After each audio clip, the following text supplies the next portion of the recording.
नमस्कार। इन खबर में आपका स्वागत है। बाबा रामदेव कुछ करें और डिस्प्यूट न हो, ऐसा हो नहीं सकता, क्योंकि ये बाबा पहले तो योग कराता था और अब व्यापारी बन गया है। इनके व्यापार से बहुतों के पेट में दर्द हो रहा है, इसलिए कुछ भी करते हैं तो हंगामा हो जाता है। अभी इन्होंने यानी कि पतंजलि आयुर्वेद लिमिटेड ने कोरोना के इलाज के लिए कोरोनिल लॉन्च क्या किया, हंगामा मच गया। दरअसल हंगामा मचने की वजह ये रही क्योंकि जो संबंधित मंत्रालय है, आयुष मंत्रालय, उसने कह दिया कि उसके संज्ञान में तो कुछ है ही नहीं। बस क्या था, ट्विटर पे ट्रेंड करने लगा, सलवारी बाबा झूठा है वगैरह वगैरह। अब बाबा की तरफ से पतंजलि आयुर्वेद लिमिटेड की तरफ से आचार्य बालकृष्ण ने मोर्चा संभाला है और उन्होंने कहा है कि सब कुछ जो है सेटल हो गया है। उन्होंने आयुष मंत्रालय को बता दिया है।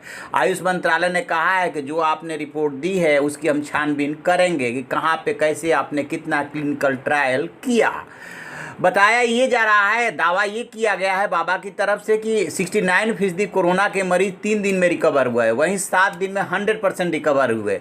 पतंजलि ने कोरोना से लड़ने के लिए 3 दवाओं की एक किट लॉन्च की है, जिसमें अणु तेल, स्वासारी वटी और टेबलेट के रूप में कोरोनिल शामिल है।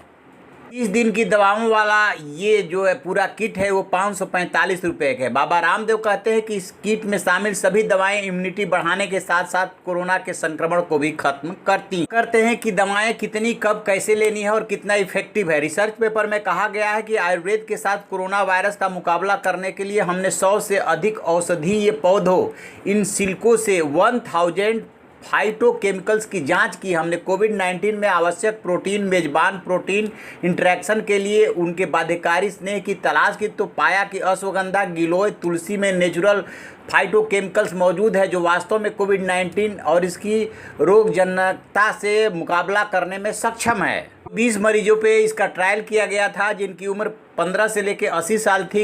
इसमें महिला और पुरुष दोनों शामिल थे। ट्रायल के दौरान इस सभी को इसके बारे में बताया गया था और सहमति ली गई थी।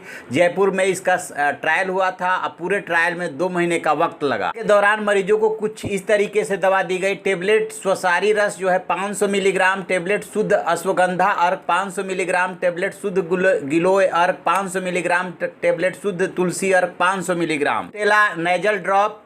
इसके अलावा सुबह के वक्त में जो दिया गया वो ब्रेकफास्ट कम से कम 60 मिनट पहले प्रत्येक नथुने में अनुटेला नेजल ड्रॉप की 4 बूंदें, ब्रेकफास्ट कम से कम 30 मिनट पहले स्वसारी रस 2 ग्राम गुनगुने पानी के साथ, और ब्रेकफास्ट कम से कम 30 मिनट बाद 2 टैबलेट शुद्ध गिलोय अर्क, 1 टैबलेट शुद्ध अश्वगंधा और 1 टैबलेट शुद्ध तुलसी का अर्क गुनगुने पानी के साथ। शाम के वक्त डिनर कम से कम 30 मिनट पहले स्वसारी रस 2 ग्राम गुनगुने पानी के साथ, और डिनर कम से कम 30 मिनट बाद डिनर के 2 टैबलेट शुद्ध गिलोय अर्क, 1 टैबलेट शुद्ध अश्वगंधा और 1 टैबलेट शुद्ध तुलसी का अर्क गुनगुने पानी के साथ।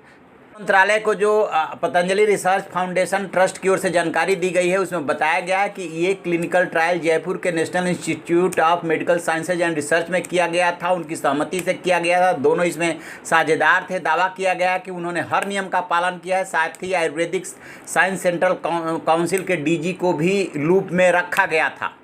बालकृष्ण ने ट्वीट करके बताया गया है कि इस दौरान कोई भी मौत नहीं हुई है और इसका रिजल्ट 100% मिला है। दवा देने के 3 से 15 दिन के बाद कोरोना के रोगी की रिपोर्ट निगेटिव आई। ट्रायल में शामिल किसी मरीज की मौत नहीं हुई। ये कहते हैं कि पतंजलि रिसर्च इंस्टीट्यूट के वैज्ञानिकों ने इसे काफ़ी रिसर्च करके तैयार किया है। इसे तैयार करने में गिलोय घनवटी, दिव्य स्वासारी वटी, पतंजलि अश्वगंधा कैप्सूल और तुलसी घनवटी के साथ दिव्य अणु तेल का प्रयोग किया है। इन दवाओं में पाए जाने वाले फाइटोकेमिकल और जरूरी खनिज तत्व कोरोना का इलाज करने के साथ इम्यूनिटी को बढ़ाते हैं।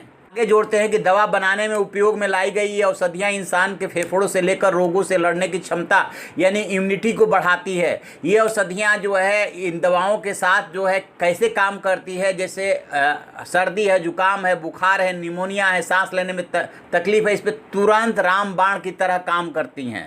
इस रिसर्च पेपर को जर्नल में प्रकाशित करने की तैयारी है। इसके साथ ही पतंजलि की वेबसाइट पर भी बहुत जल्दी सर्च को प्रकाशित किया जाएगा। इस तरीके से बाबा ने और आचार्य बालकृष्ण ने अपनी तरफ से सफाई दी है। उधर जो है ट्विटर पे ये ट्रेंड कर रहा है कि सलवारी बाबा झूठा है। वहाँ पे उनके समर्थक और विरोधियों में एक तरह से लड़ाई हो रही है बाकायदे, और बाबा को कोई ट्रोल कर रहा है तो कोई पक्ष में आकर के खड़ा हो जा रहा है कि चूंकि आयुर्वेद की ये दवाई है इसलिए इतना विरोध किया जा रहा है। इसके पीछे कौन सी लॉबी है आप समझ सकते हैं। क्यों ये लोग विरोध करते हैं आयुर्वेद का, क्यों अपनी संस्कृति और परंपरा का विरोध करते हैं जिसमें इतनी ताकत है। इसको लेकर के अब ट्विटर पे जो है लड़ाई चल रही है। देखते हैं आगे क्या होता है। बाबा भी कम नहीं है, वो पैर जमा के जम गए हैं और उनका कहना है कि हमने जो कुछ भी किया है नियम कानून के मुताबिक किया है। ठीक है, आयुष मंत्रालय को समय से सूचना नहीं दी थी, अब सूचना दे दी है। जो भी औपचारिकता पूरी करनी हो कर लीजिए, और हमारी दवाई इलाज में कारगर है। तो ऐसी खबरों के लिए देखते रहिए हमारा डिजिटल चैनल इन खबर। इन खबर चैनल को सब्सक्राइब करें और बेल आइकन दबाना ना भूलें।